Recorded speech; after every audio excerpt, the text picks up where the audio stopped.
17 ও 24 মে শিক্ষা প্রতিষ্ঠান খোলার অফিস আদেশ জারি। হ্যাঁ দর্শক, এরকম একটা সংবাদ প্রকাশ করেছে দৈনিক শিক্ষা.com। আজ 14 মে 2025 তারিখে সংবাদটি প্রকাশিত হয়। চলুন জেনে নিই সংবাদের বিস্তারিত।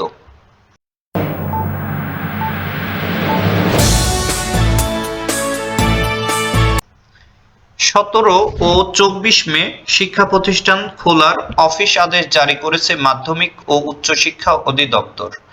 এর আগে গত 7 মে শিক্ষা মন্ত্রণালয়ের মাধ্যমিক ও উচ্চশিক্ষা বিভাগের সেবা শাখা থেকে এ সংক্রান্ত একটি অফিস আদেশ জারি করা হয়। এতে জনপ্রশাসন মন্ত্রণালয়ের একই দিনের প্রজ্ঞাপনকে সূত্র হিসাবে উল্লেখ করা হয়েছে। শিক্ষা মন্ত্রণালয়ের সিনিয়র সহকারী সচিব জাবের মোহাম্মদ সোয়াহিনের সই করা প্রজ্ঞাপনে বলা হয়েছে, ঈদুল আজহা উপলক্ষে 11 ও 12 জুন সরকারি ছুটি থাকবে। এই ছুটির সমন্বয়ে দাপ্তরিক কার্যক্রম স্বাভাবিক রাখতে 17 মে ও 24 মে শনিবার সরকারি, আধা সরকারি, স্বায়ত্তশাসিত, আধা স্বায়ত্তশাসিত এবং বেসরকারি অফিস খোলা রাখার নির্দেশ দেওয়া হয়েছে। একই সঙ্গে প্রতিষ্ঠানের অধীনস্থ শিক্ষা প্রতিষ্ঠানসমূহ খোলা থাকবে। প্রজ্ঞাপনটি শিক্ষা প্রতিষ্ঠানের সঙ্গে সংশ্লিষ্ট বাংলাদেশ বিশ্ববিদ্যালয়ের মঞ্জুরি কমিশন, মাধ্যমিক ও উচ্চশিক্ষা অধিদপ্তর, এনটিআরসিএ, এনসিটিভি, শিক্ষা প্রকৌশল অধিদপ্তর, বিভিন্ন শিক্ষা বোর্ড ও অন্যান্য সংশ্লিষ্ট দপ্তরে পাঠানো হয়েছে।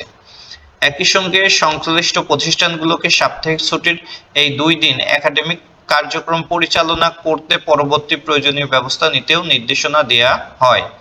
আজ 14 মে মাওসী অধিদপ্তর জনপ্রশাসন ও শিক্ষা মন্ত্রণালয়ের ঈদুল আজহার ছুটি সংক্রান্ত আদেশের কপি সংযুক্ত করে অধিদপ্তরাধীন সব শিক্ষা অফিস ও প্রতিষ্ঠান প্রধানদের কাছে পাঠিয়েছে। এতে সই করেছেন মাওসী অধিদপ্তরের সহকারী পরিচালক মোহাম্মদ খালিদ হোসেন।